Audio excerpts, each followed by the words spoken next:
Good morning. Sometimes your personality leads you to good things. I'll talk about that in just a second.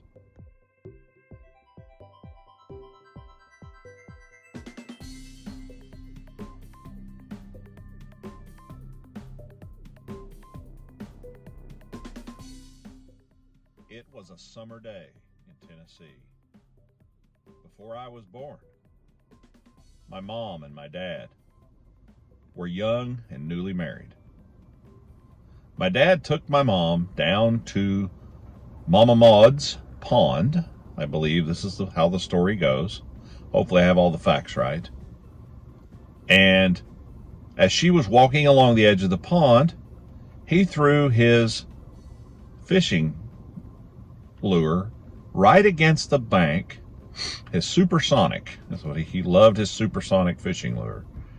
And he threw it right against the bank to splash water on her because he was just teasing her.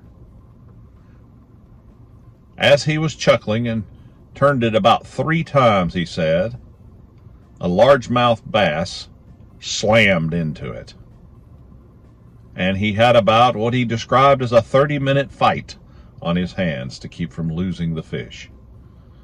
Well, it was a nice big fish, and he had it mounted, and it is in my garage to this day. I had it redone several years ago because it had started to look kind of bad.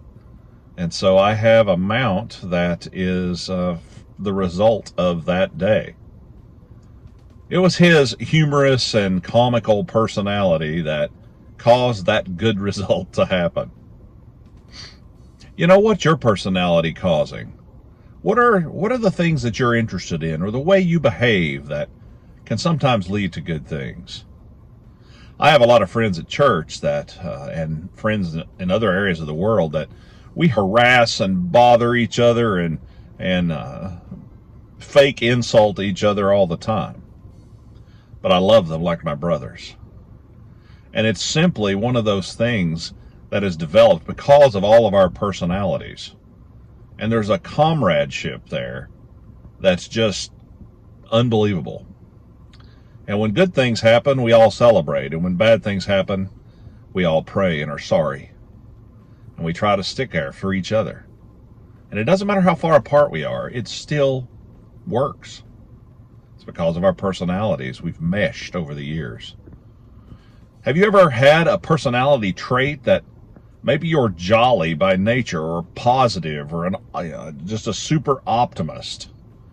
Or maybe you like to help people. Maybe you're a person who's a good leader, or whatever these personality traits you have. Have they led to good outcomes? Do you know what your personality traits are and the things you're good at?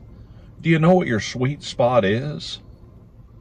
Sometimes just being yourself, the person that God made you, can make it into something so special and so just the right person at just the right time that it will blow your mind.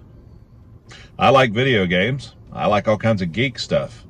And I have had massive opportunities to talk to people that also enjoy those things, that otherwise might not ever go to church because of the whole thing, I believe, in the 80s with the whole Dungeons and Dragons is devil worship and all of that stuff. I think a lot of them feel like they don't belong in church, or they're not welcome in church. And whatever you believe about those things, you know, being a geek or enjoying Star Wars or Lord of the Rings or whatever it might be can put me in contact with people who have felt alienated. And they can see that, you know what? There are Christians that like Star Wars, and there are Christians that like fantasy and Lord of the Rings and novels and geeky stuff and Doctor Who and all of these things. And I think that's important, to be who you are with the gifts that God has given you. And maybe your personality could point somebody to Christ. It usually begins in relationships. And those relationships can lead someone to an eternal hope. So keep that in mind. Embrace what you are and do it with all your might. It's how God made you. Have a great day. Have a great weekend. Be kind to each other.